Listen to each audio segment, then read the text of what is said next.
Herzlich willkommen, liebe Zuschauerinnen und Zuschauer, heute zu unserem Format Sinn des Lebens. Wir haben wieder einen ganz besonderen Gast zum Thema Zirbeldrüse, Elisabeth Westermann. Ihre letzten Videos waren schon sehr erfolgreich. Das scheint wohl ein sehr interessantes Thema für Sie zu sein, liebe Zuschauer.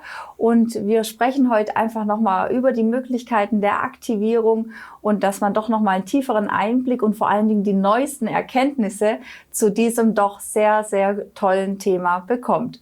Hallo Elisabeth. Hallo, schön wieder da zu sein. Ja, ich freue mich auch sehr. Unser letztes Video zur Zirbeldrüse ist ja ganz toll angekommen. Also die Menschen. Ja, das ist einfach ein wichtiges Thema, weil auf den verschiedensten Ebenen die Zirbeldrüse einfach wichtig ist.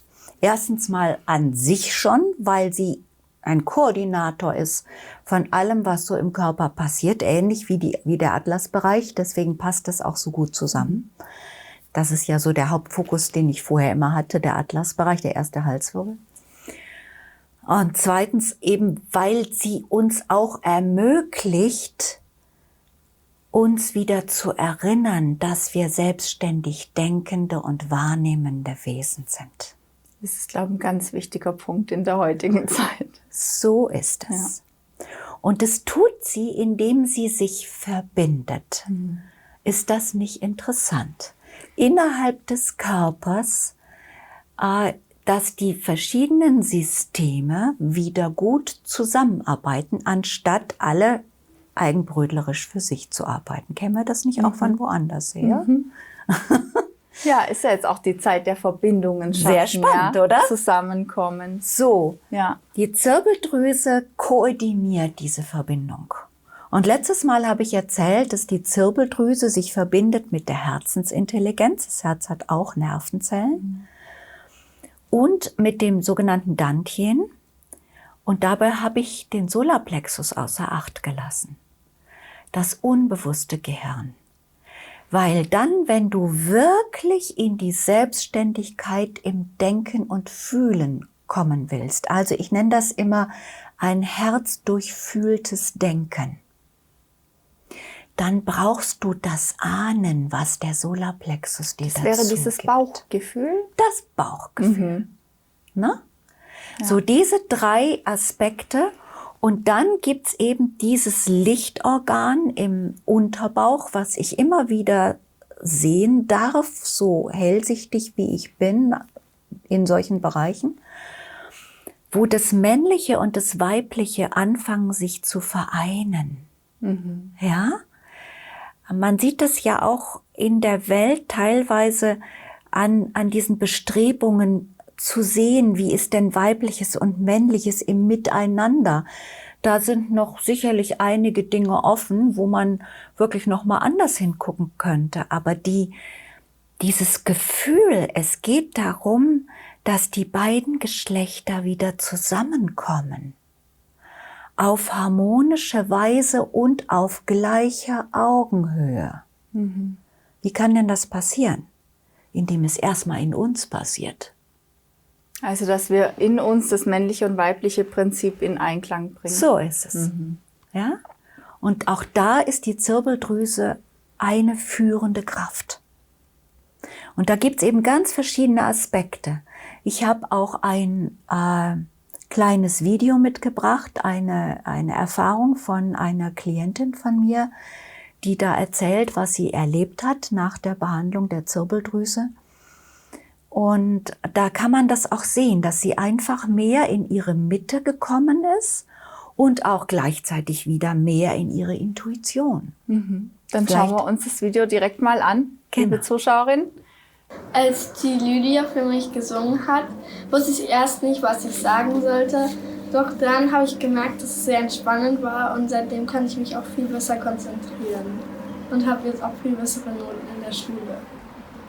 Elisabeth, ja, das sind ja schöne Erfahrungsberichte, die du uns da mitbringst.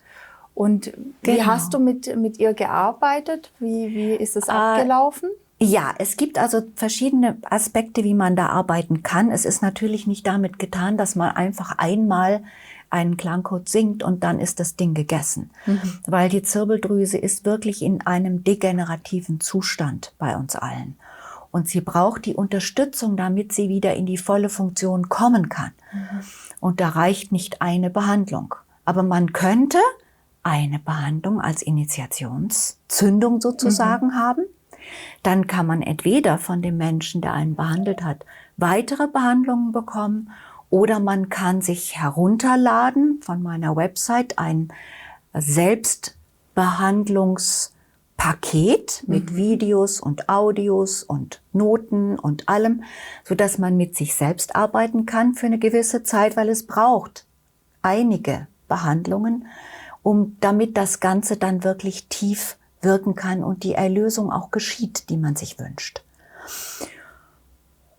Ja, und man kann das eben auf verschiedene Weise kombinieren. Und wenn man bei mir die Ausbildung gemacht hat zum Klangcode-Therapeut, da erzähle ich sicherlich in einem anderen Interview nochmal davon, dann wäre als Aufbaukurs es auch möglich, dass man dann mit anderen damit arbeitet. Das sind so die verschiedenen Möglichkeiten. Wie spüre ich, wie meine Zirbeldrüse arbeitet oder auf welchem Stand sie ist? Was passiert bei den Menschen, die anfangen, mit der Zirbeldrüse zu arbeiten? Also von der ersten Sitzung, sage ich mal, die dritte oder die fünfte. Was geschehen für Veränderungen auf verschiedenen Ebenen? Also jetzt erzähle ich dir einfach mal von mir. Ja, das ist doch mal schön. Ich selbst habe in diesen Zeiten, die für uns alle ja nicht einfach sind, immer mal wieder Phasen, wo mich dann die Verzweiflung oder die Wut angekommen hat. Und da gab es dann auch noch etwas anderes, was ich auch gemacht habe, was dann erstmal so mich ein bisschen zur Ruhe gebracht hat. Da werde ich dann wohl auch noch mal drüber sprechen, über den psychologischen Coach. Und dann ist es einfach so gewesen, dass ich Stück für Stück gemerkt habe, da ist irgendwie eine innere Öffnung. Ich kann die gar nicht so richtig in Worte fassen. Eine innere Öffnung da. Und du hast mich ja letztes Mal erlebt und erlebst mich jetzt. Ich denke mal, du erlebst auch, dass trotz des ganzen Druckes von außen, den wir ja alle jetzt seit Monaten haben, mehr und mehr oder auch mehr oder weniger, je nachdem, wo wir uns gerade befinden, dass ich fröhlich bin, dass es mir gut geht, dass ich einfach einen anderen Blick wie eine Adlerperspektive habe. Das heißt nicht, dass ich jetzt irgendwo wegschwimme und sage, ach, ist ja alles so schön und ich bin ja jetzt heilig geworden. Hat der meinen Heiligenschein schon gesehen? Nein, überhaupt nicht. Ja. Aber ich kann einfach größere Zusammenhänge erkennen. Ich kann verstehen, ich kann erfassen in einer Tiefe wie nie zuvor. Und das gibt mir ein Stück Freiheit zurück. Es gibt mir ein Stück Leichtigkeit zurück. Es gibt mir eine Freude am Leben, die ich noch nie so hatte. Also wenn ich jetzt, hier das Studio ist am Bodensee, wenn ich dann morgens rausgehe und ich sehe diesen wunderschönen Bodensee. Letztes Mal habe ich mich ja schon dran gefreut, aber ich kann mich so richtig in diese Farben und in diese Nebel, die über dem Bodensee heute Morgen lagen. Ja, heute Morgen war es besonders fühlen, hineinbegeben. Und das ist so, als wenn ich das richtig anfassen könnte. Also auch die Wahrnehmung vertieft sich, erweitert sich. Und gleichzeitig wächst eine Art von Stabilität, das hat nichts mit einer äußeren Stabilität zu tun, sondern das ist so diese innere Gewissheit, fällt mir jetzt gerade das neue Buch von der Christina von Dreien ein, mit dem Titel Alles wird am Ende gut. Ich würde es noch mehr sagen, alles ist gut.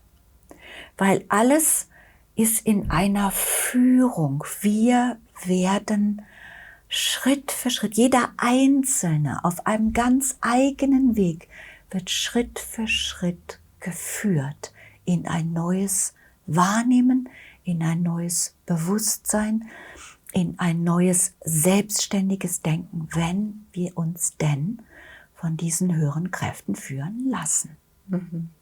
So, das ist meine Erfahrung und ich sehe, das hängt zusammen mit der Zirbeldrüse. Und ja, es ist auch immer ein Stück Gnade dabei. Hast du auch Erfahrungen mit Menschen, ich muss jetzt gerade auch an die vielen Menschen denken, die jetzt wirklich extrem unter Existenzängsten leiden, nicht wissen, wie es weitergeht. Ja, da kommen ja ganz viele, Urvertrauen fehlt ja da auch, Ja. logischerweise, wenn um einen rum alles zusammenbricht und man wirklich, man sieht ja jetzt wirklich, was in den Ländern passiert. Derjenige würde jetzt sagen, na ja, gut, wie kommt dieser Mensch in seine Mitte? Also, obwohl im Außen so ein Chaos ist, ja. Wie soll ich das beschreiben? Es ist ein Chaos und ja, es brechen Existenzen komplett zusammen. Und gleichzeitig bin ich fest von überzeugt, für jeden Menschen einen neuen Weg. Und wenn die Zirbeldrüse wieder aktiv wird, dann wird die Schöpferkraft wieder wach. Dann wird die Kreativität wieder wach. Und wenn ihr genau hinschaut, liebe Leute, wie viele Menschen jetzt gerade neue Möglichkeiten entdecken. Es fängt an damit, dass ich ein Seminar auf Zoom halten kann, also online, was ich mir überhaupt nicht vorstellen könnte vorher, dass das überhaupt geht. Ich habe einen guten Freund, der macht das im Moment, der Tommy Müller. Also es ist großartig, funktioniert, ja. Oder dass ich einfach merke, okay, diese Mittel habe ich nicht mehr zur Verfügung, aber ich kann es anders machen. Und es ist großartig, was da an Möglichkeiten ist. Wir werden zurückgeworfen auf die Einfachheit. Aber da gibt es so viele verschiedene Möglichkeiten. Das wäre doch ein schöner Moment, um den Zuschauern einen Eindruck von einem Klangcode für die Zirbeldrüse zu geben. Absolut. Das habe ich ja letztes Mal schon versprochen und es tut mir leid. Es war einfach nicht mehr die Zeit dafür vorhanden und deswegen habe ich ihr auch gesagt, sie muss mich dran erinnern. Ja. So, ich werde 3 Klangcodes singen.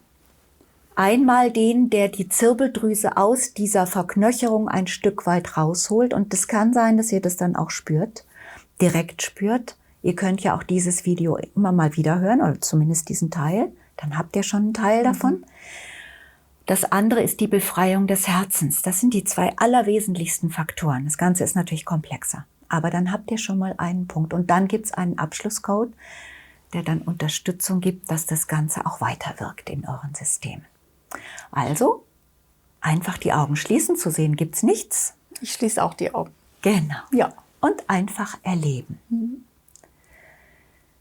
Via Dukkha, Via Dukkha, Via Dukkha, Via Dukkha, Via Dukkha, Via Dukkha, Via Dukkha, Via Dukkha, Via Dukkha, Via Dukkha, Via Dukkha, Via Dukkha, Via Dukkha, Via Dukkha, Via Dukkha, Via Dukkha, Via Dukkha.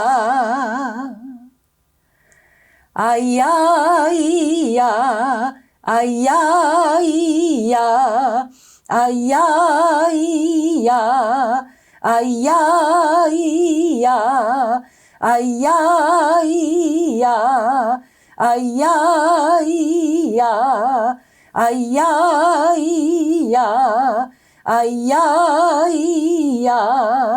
ayaya, ayaya, ayaya, ayaya, ayaya.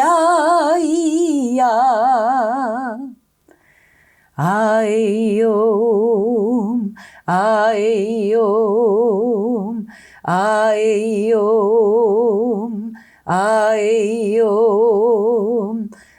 ayom, ayom, ayom. Awen, Awen, Awen, Awen, Awen, Awen, Awen, Awen, Awen, Awen.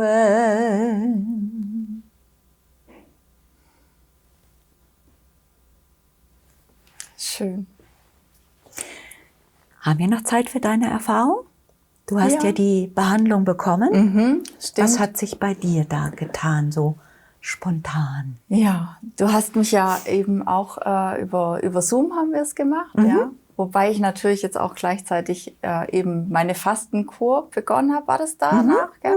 Also man könnte jetzt sagen, dass ich dadurch wirklich die Kraft und die Stärke hatte, mich für diese Reinigung und diese Entgiftung zu entscheiden und zu sagen, okay, und es fiel mir unglaublich leicht. Also das muss ich wirklich sagen.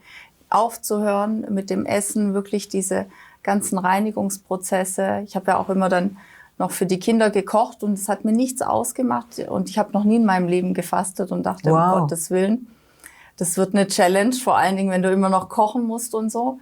Aber ich habe eine ganz klare Entscheidung getroffen und bin dadurch richtig in diesen Flow gekommen, ja, und habe dann angefangen, ja, faste immer noch.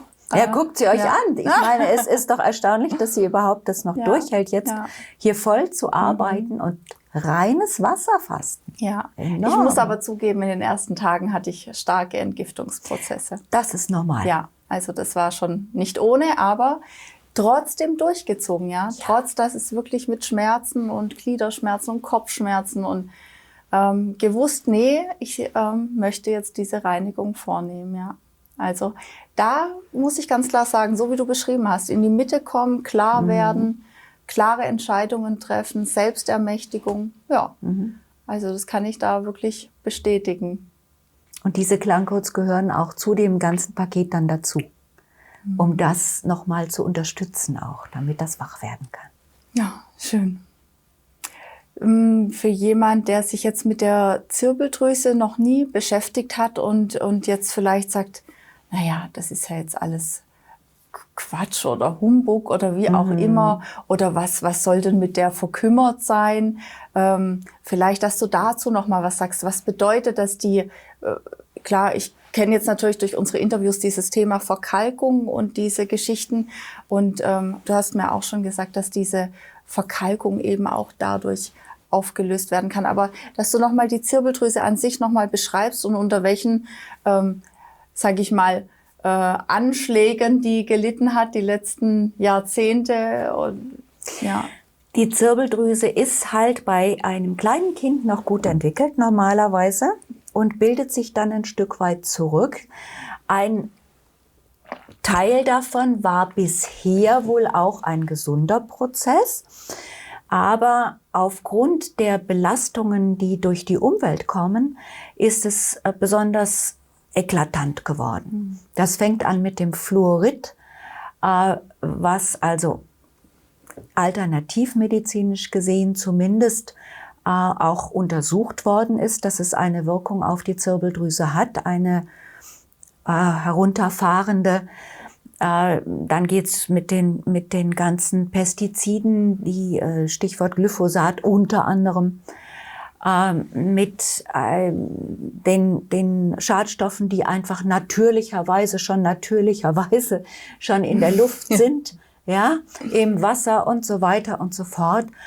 Plus all die Strahlung, mit der wir zu tun haben, die der Nebeneffekt ist der Möglichkeiten, die wir haben, uns kommunikativ zu vernetzen wie noch nie zuvor. All das wirkt natürlich auf unser Gesamtsystem. Und die Zirbeldrüse ist, könntest du so sagen, das geistigste Organ, was wir haben. Und entsprechend ist sie sehr empfindlich, was solche Dinge anbelangt.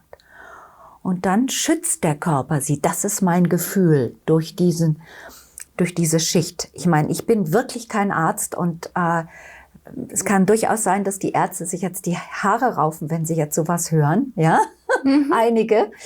Aber das ist, was mir die Heilpraktiker und Ärzte erzählt haben. Und wenn man schaut, dass man da so ein bisschen sich zumindest mal vom fluoridierten Wasser fernhalten kann und vielleicht auch die Zahncreme ohne Fluorid und einfach mal guckt, dass man Bio-Brot isst, wo man weiß, dass das Getreide einfach nicht den Pestiziden unterlag oder zumindest nicht so umfangreich, dann hat man schon viel getan. Vielleicht auch noch ein bisschen guckt, dass man da, wo man mit Strahlung zu tun hat, dass man die zumindest irgendwie wandeln kann.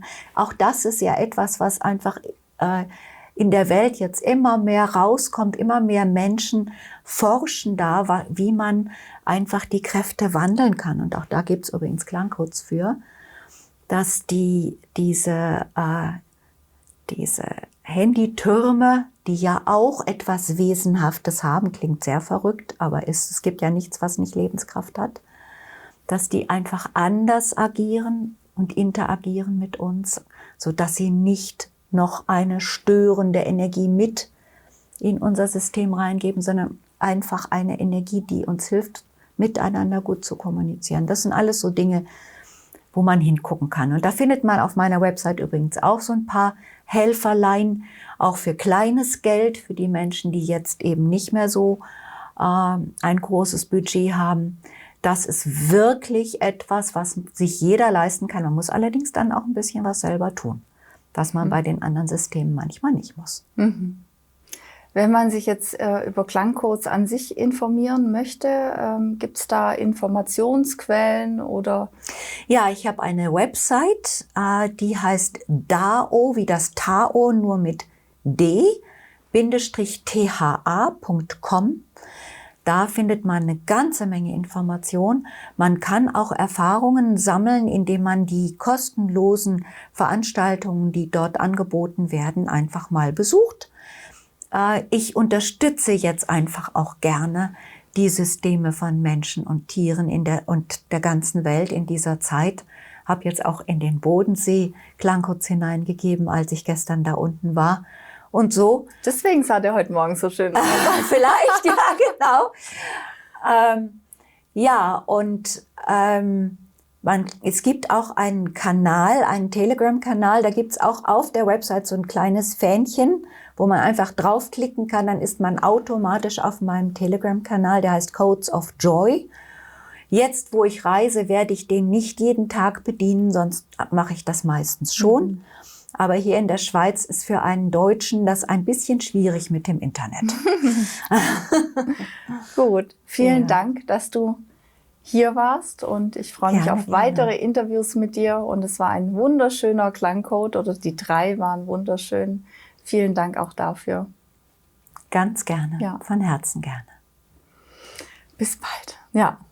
Liebe Zuschauerinnen und Zuschauer, Sie finden auf unserer Website qs24.tv alle Interviews, die wir auch auf YouTube haben und auch die gelöschten. Und Sie können sich auch in der Suchleiste die gewünschten Themen suchen, ob Sie Krankheiten eingeben oder die gewünschten Besucher, die bei uns sind, werden Sie alles finden. Sie können auch einen Button klicken, dass Sie erinnert werden, also so dieser Webseite folgen, dass falls eben doch dann mal die ein oder anderen Kanäle nicht mehr funktionieren, dass Sie weiterhin auf unserer Webseite optimal informiert sind.